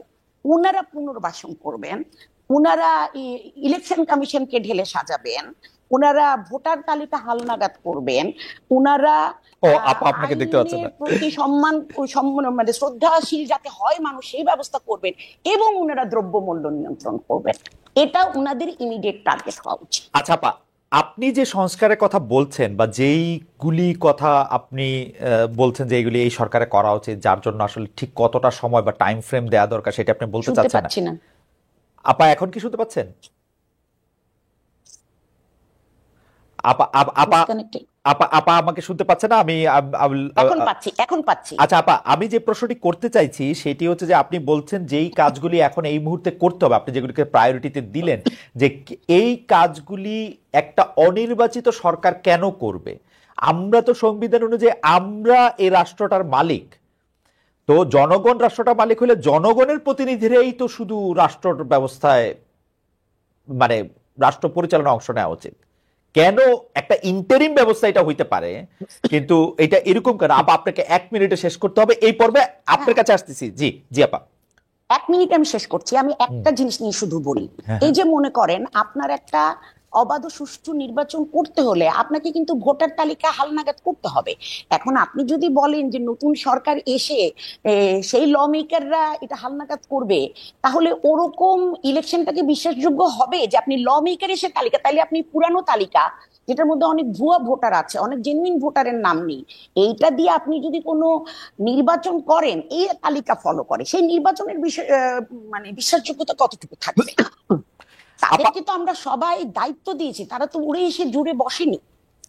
নির্বাচিত হতে পারে, কিন্তু তারা আমাদের ম্যান্ডেটে হচ্ছে, তাদেরকে এতটুকু স্বাধীনতা তো দিতে হবে। আচ্ছা আপা, আমার আপনার কাছে এই বিষয়ে প্রশ্নটা দুটি ভাগ আছে। আমি কেন আপনাকে একটু 1 মিনিটে শেষ করতে বললাম, কারণ আমাদের এই অনুষ্ঠানটি চ্যানেল 24-ও দেখানো হয়, কিন্তু চ্যানেল 24 এর টপ অফ দ্য আওয়ার নিউজের জন্য তাদেরকে এখন স্টুডিওতে ফিরে যেতে হবে।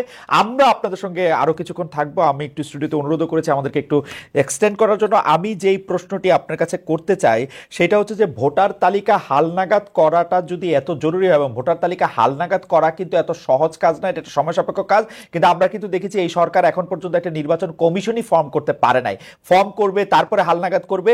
দ্বিতীয় কথা হচ্ছে যে আপনি বলেছেন যে তারা উড়ে এসে জোরে বসেনি, তাদেরকে আমরা ম্যান্ডেট দিয়ে বসেছি। সে আমরা আসলে কারা, মানে কার ম্যান্ডেটে তাসনিম সিরাজ মাহবুব আসলে অন্তর্বর্তীকালীন সরকারের সদস্য নন, কিন্তু আরেকজন সদস্য, মানে সেই লোকটি আসলে কারা? আমি আগেই বলে রাখি, আমার কোনো সমস্যা নাই, যারা উপদেষ্টা আছেন, প্রধান উপদেষ্টা সহ, তাদের সবাই আমার খুব ভালো লাগে, তারা সবাই আমার খুব প্রিয়, তারা খুব লক্ষ্মী, তারা সবচেয়ে ভালো, পৃথিবীর সবচেয়ে ভালো, কিন্তু ম্যান্ডেটটা কোত্থেকে পেলো এটা আমার একটু জানতে ইচ্ছা করে।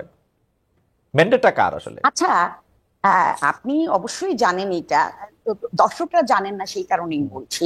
আপনাদের ভুলে যাওয়ার কথা না যে বঙ্গভবনে এই ছাত্র সমন্বয়কদের সাথে একটা মিটিং হয়েছিল, তিন বাহিনীর প্রধান, এবং পরে তারা প্রেসিডেন্টের সাথে বসে তারা কথা বলেছিলেন যে তারা ডক্টর ইউনূসকেই চিফ অ্যাডভাইজার হিসাবে দেখতে চান।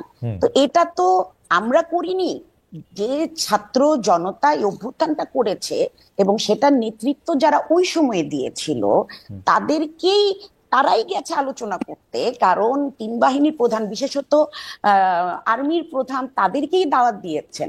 খালেদ মহিউদ্দিনকে বা তাসনিম মাহবুবকে কিন্তু দাওয়াত দেন। ওকে, তো তাদেরকে দিয়েছেন এবং আমরা কেউ আপত্তি করিনি, কারণ তারা খুব অ্যাক্টিভলি পার্টিসিপেট করেছে, আমরাও ছিলাম, কিন্তু তারা খুব অ্যাক্টিভলি পার্টিসিপেট করেছে, তারা নির্যাতিত হয়েছে। যখন তাদেরকে দাওয়াত দেওয়া হয়েছে তারা গিয়েছে, তারা এটা নিয়ে আলোচনা করেছে, আলোচনাটা ফলপ্রসূ হয়েছে এবং সেই আলোকে একটা সরকার হয়েছে। সেই হিসাবেই আমি বলছি, তখন তো আমরা কেউ আপত্তি করিনি যে না একে চিফ অ্যাডভাইজার করা যাবে না বা তাকে অ্যাডভাইজার করা যাবে না। প্রথম দিকে সরকার এত বিতর্কিত সিদ্ধান্ত নেয়নি। এখন যত দিন যাচ্ছে আর নতুন নতুন উপদেষ্টাদেরকে সংযোজিত করা হচ্ছে, সমস্যাটা তখনই দেখা দিচ্ছে, কারণ আমার মনে হয় ওনারা ব্যাকগ্রাউন্ড স্টাডি করছেন না। আর ইলেকশন কমিশনের কাজটা যে ওনারা শুরু করছেন না, এটা কি আমরা সমর্থন করছি বা ভালো দৃষ্টিতে দেখছি? মোটেই না, মোটেই না। আপনারা যদি বলেন যে এখন আমরা কি করছি, আমরা এমনি ওয়াচডগ, আমরা বসে বসে দেখছি এবং ওনারা যে কাজগুলি ভুল করছেন বা সঠিক করছেন না সেগুলোর ব্যাপারে কিন্তু আমরা খুবই সোচ্চার। সোশ্যাল মিডিয়ায় যান, দেখেন, তাহলে বুঝতে পারবেন। আপনাকে ধন্যবাদ। আমি জনাব মামুনুল হক, আপনার কাছে আজকের জন্য আমরা একটু শেষ প্রশ্নে আসতে চাই যে আসলে ইসলামিক দলগুলি এক একজন এক এক রকম মতবাদ, এক এক রকম কথা সামনে আনার পর, এবং অনেক সময় এই কথাগুলি খুবই আক্রমণাত্মক এবং একজন আরেকজনের সাথে খুবই সাংঘর্ষিক, সেইটার ক্ষেত্রে আপনারা কিভাবে এটাকে আসলে মানে সমন্বয় করতে চাইছেন সেটিও যদি আমাদের একটু বলেন, এবং এটার ক্ষেত্রে আপনাদের লক্ষ্য এবং উদ্দেশ্য কি, এর মধ্যে জামাত ইসলামী থাকবে কিনা, প্রধান বড় ইসলামিক রাষ্ট্র মানে দল হিসেবে আমি বলতে চাইছি আর কি, হেফাজতে ইসলামীতে যেসব দলগুলি ছিলেন তাদের অংশগ্রহণটা কি হবে? আমাদের খুবই আপনার কাছে সরি, আমরা 2 মিনিট সময় আপনার কাছে মাত্র। জি খালেদ ভাই, আপনি একটা প্রশ্ন রেখে গিয়েছিলেন যে ওই যে নুরুল ইসলাম ফারুকী সাহেবের হত্যাকাণ্ড বা এই জাতীয়। আসলে দেখেন, এই আমাদের ভিতরকার যে সকল মতবিরোধ গুলো রয়েছে সেই সকল মতবিরোধ গুলোর একটা, আমি আগেই বলেছি, শাখাগত বিষয়ে কিছু মত পার্থক্য রয়েছে। সেই জায়গাটায় অনেকে হয়তো মতবিরোধের জায়গাটায় কিছুটা তারা সীমা লঙ্ঘন করেন, সেটা কখনোই সীমা লঙ্ঘন তো সীমা লঙ্ঘনই, সেটাকে আপনি মূলধারার কাজ হিসেবে কখনোই গণ্য করতে পারেন না। এখনকার যে প্রশ্ন আপনার, সেটাতে অবশ্যই আমরা যারা রাষ্ট্র ব্যবস্থায় ইসলাম দেখতে চাই, অর্থাৎ যারা আমরা ইসলামী রাষ্ট্র প্রতিষ্ঠার আন্দোলন করি এবং সেই রাজনীতি করি, আমরা মনে করি যে এই পয়েন্টে যারাই আছে তাদের সাথে শাখাগত ক্ষেত্রে আমাদের যতই মত পার্থক্য থাকুক, মৌলিক একটা জায়গায় আমরা অবশ্যই ঐক্যবদ্ধ আছি, সেটা হলো আমরা ইসলামী রাষ্ট্র ব্যবস্থা প্রতিষ্ঠা করতে চাই। সেই জায়গায় আমরা ঐক্যবদ্ধ। তবে বর্তমানে বাংলাদেশের সার্বিক পরিস্থিতিতে বিগত যে ফ্যাসিবাদের যেই একটা আক্রোশ এবং তার যে বৈষম্য এবং তার যে অত্যাচারের শিকার আমরা হয়েছি যে পক্ষগুলো, আমরা এখন আপাতত মনে করি যে তাদের সকলের মধ্যে এক ধরনের ঐক্য থাকা দরকার, যাতে কোনোভাবেই সেই জালিম এবং ফ্যাসিবাদী চক্র যেন আবার কোনোভাবেই বাংলাদেশের রাজনীতিতে সহসাই তারা প্রতিষ্ঠিত হতে না পারে। তাহলে আমাদের এই আগস্ট বিপ্লবের সকল অর্জনই ব্যর্থ হয়ে যাবে এবং সেক্ষেত্রে সেই অত্যাচার এবং ফ্যাসিবাদ আরো অনেক বেশি। আগস্ট বিপ্লবের কথা, মামুন ভাই, আগস্ট বিপ্লবের কথা যখন বললেন তখন আমি আপনাকে একটা বিষয় একটু প্রশ্ন করতে চাই। সেটি হচ্ছে যে আপনি নিশ্চয়ই, আপনার মনে আছে যে তারিখটা হচ্ছে এই বছরেরই 27 জুলাই মনে হয়, 27 জুলাই আপনাদের সাথে আলেমদের সাথে স্বরাষ্ট্র মন্ত্রণালয়ে স্বরাষ্ট্রমন্ত্রীর একটি বৈঠক হয়েছিল, আপনারা সেখানে গিয়েছিলেন। সেখানে আপনারা কি এই সরকারকে সমর্থন করেছিলেন এরকম আপনারা শুনেছিলাম যে শেখ হাসিনা সরকারকে সমর্থন করেছিলেন, ঠিক? সেখানে কোনোভাবেই সমর্থনের কোনো প্রসঙ্গ আসে না। আপনারা দেখবেন যে সেখানে আমার কোনো বক্তব্য নাই, এবং সেখানে একরকম সেটাও এক ধরনের অত্যাচার ছিল, আমাদেরকে জোর করে আসলে তুলে নিয়ে যাওয়া হয়েছে। মানে আপনি স্বেচ্ছায় যান নাই? এরকম ব্যবস্থাটাই ছিল। আপনি স্বেচ্ছায় যান নাই? ছাত্র নেতৃবৃন্দকে যেভাবে তুলে নিয়ে যাওয়া হয়েছে, আমি কোনোভাবে স্বেচ্ছায় যাইনি সেখানে। আচ্ছা, আপনি স্বেচ্ছায় যান না, ওকে, ঠিক আছে। আমার মনে হয় যে যারা মামুনুল হক তার বক্তব্য দিয়েছেন, আমরা একদম শেষ মিনিটে এসেছি। আমি ম্যাডামকে প্রশ্ন করতে চাই যে ম্যাডাম, আপনি যত কথাই বলেন বাংলাদেশের একটা বড় অংশ তারা তো আসলে বোধহয় মনে করেন যে যদি ইসলামিক আদর্শে রাষ্ট্র পরিচালিত হয় তাহলে সেটা রাষ্ট্রের জন্য ভালো হবে। তাদের মধ্যে অনেকেই নিশ্চয়ই মনে করে যে রাষ্ট্রধর্ম ইসলাম থাকলেই সেটা ভালো হবে, কারণ এর বাইরের তো আমরা কথা খুব শুনি নাই। আপনি কি মনে করেন যে আপনার এই বলাটা ভবিষ্যতে একটা শুধু বিরোধিতা হিসাবেই বা একটা বামপন্থা হিসেবেই থেকে যাবে, নাকি আসলে এটা চেঞ্জ হবে? আপনি 1 মিনিটে যদি একটু বলেন যে আপনি আসলে কি ভাবেন বা কি মনে করেন। জি, শুনেন, আমরা তো অনেকেই অনেক কিছু চাই, চাইলেই সেটা পাওয়া যায়? চাই, পেতে হলে আমাকে সেই দিকে কাজ করতে হবে। সো ওনারা যদি ইসলামিক রাষ্ট্র ব্যবস্থা কায়েম করতে চান, ওনারা সহ্য, ধৈর্য নিয়ে, ভদ্রতার সীমা লঙ্ঘন না করে ওনারা ক্যাম্পেইন চালান। যদি সংখ্যাধিক্যে ওনাদের এটা সাপোর্ট করে করবে, আমার কোনো আপত্তি নাই। কিন্তু কথা হচ্ছে, আমি যেটা আগেও বলেছি, আমি ইসলামী রাষ্ট্র ব্যবস্থা চাইবো, আগে তো মুসলিম হিসাবে আমাকে প্রপার হতে হবে। আমি একজন কোন ক্যাটাগরির মুসলিম? আমি কি একজন ভালো মুসলিম? অন্য লোক, বিশেষ করে অমুসলিমরা কি আমার সাথে নিরাপদ বোধ করে? আমি কি এমন কথা বলি যেটাতে দেশে দাঙ্গা লেগে যেতে পারে? আমি কি অ্যাগ্রেসিভ ভাবে কথা বলি? এই কাজগুলি কি আমি করি? কারণ এগুলি কোনোটা আল্লাহর পছন্দের কাজ না। আমাদেরকে দিনে 5 বার নামাজ পড়তে বলা হয়েছে, যেটা আর কোনো ধর্মে নাই, এটা শুধু ইসলাম ধর্মেই আছে। কারণ আমাদের আল্লাহ চেয়েছেন আমাদের জীবনাচরণটা এমন হোক যাতে নন মুসলিমরা দেখে অনুপ্রাণিত হবে এবং তারা কনভার্ট করবে। সো আমাদেরকে কিন্তু সবসময় ভালো ভালো কাজ করতে বলা হচ্ছে। আমরা কেন অন্যদেরকে উস্কে দিচ্ছি?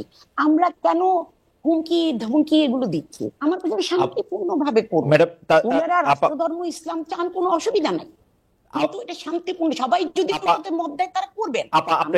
আমার যদি ভালো না লাগে আমি অন্য দেশে চলে যাবো, সিম্পল এস দ্যাট। কিন্তু এটা নিয়ে ঝগড়াঝাটি, মারামারি, ট্যাগিং, মানুষজনকে খারাপ ভাষায় কথা বলা, এগুলো তো ঠিক না। আপা, আপনাকে ধন্যবাদ। আমরা আসলে আপা যেহেতু এই কথাটা বলেই ফেলছেন যে আমরা একটু বেড়ে গেলেও যে মামুন ভাই আপনি 30 সেকেন্ড একটু বলবেন কিনা এইটা আপার আহ্বানটা সম্পর্কে। না, এটা তো পরিষ্কার একটা বিষয় যে বাড়াবাড়ির তো সুযোগ নেই, কিন্তু আমরা কি ট্যাগিং এর শিকার হচ্ছি না? আমাদেরকে কেন মৌলবাদী বলছেন বা কেন আমাদেরকে জঙ্গিবাদী বলে গালি দিচ্ছেন? না না, আমরা তো ইসলামী রাষ্ট্র প্রতিষ্ঠা করা আন্দোলনের কথা বললেই মৌলবাদ বলে এটাকে আখ্যায়িত করে এটাকে ট্যাগিং করা হয়। যেমন আপা যখন কথা বলছেন, সংস্কৃতি মামুন ভাই আপা যখন কথা বলছেন, আমাদের এখানে যারা মন্তব্য করছেন, আপা যখন কথা অনুসরণ করতে হয় পূর্ণাঙ্গ ইসলাম অনুসরণ করবেন, আমরা সেটারই আহ্বান জানাই, আপা সেটাই আহ্বানই জানাই। জি, এবং মানুষ যদি সেটাকে অ্যাকসেপ্ট করে তাহলে তাকে ইসলামী রাষ্ট্র প্রতিষ্ঠা ব্যবস্থা বাস্তবায়ন করার সুযোগ দিতে হবে আমাদের। কিন্তু আপা যখনই কথা বলছেন, যে আমার মনে হয় মামুন ভাইও ঠিক কথা বলেছেন, এবং আপা যখন কথা বলছেন তখনই যে তাকে ভারতীয় দালাল, হিন্দুদের এজেন্ট এগুলি বলা হচ্ছে সেটাও কিন্তু সত্য। এবং আপনি প্রচুর পরিমাণে লোক তাকে এই কথা বলছেন, অথচ উনি বলছেন যে উনি প্র্যাকটিসিং মুসলমান, উনি বলছেন যে উনি 5 ওয়াক্ত নামাজ পড়েন, উনি বলছেন যে উনি এইটাকে মনে করেন যে ইসলাম হচ্ছে এমন একটা ধর্ম যাতে সবাই তার প্রতি আকৃষ্ট হওয়া উচিত। ওনার এই স্কুলটাকেও আসলে ভারতীয় এজেন্ট, ভারতীয় দালাল বলা হচ্ছে। এবং মামুন ভাই ব্যাপারেও আসলে মামুন ভাইয়ের ব্যাপারটা আসলে পরিষ্কার, শুধুমাত্র উনারা ইসলামিক রাষ্ট্র বলছেন বলেই তাকে জঙ্গিবাদী, মৌলবাদী, হ্যানবাদী, তেনবাদী যে ট্যাগ দেওয়া হচ্ছে সেটি থেকে আমরা মুক্তি চাই। আপনাদের দুজনকেই অনেক অনেক ধন্যবাদ, অধ্যাপক তাসনিম সিরাজ মাহবুব এবং জনাব মামুনুল হক।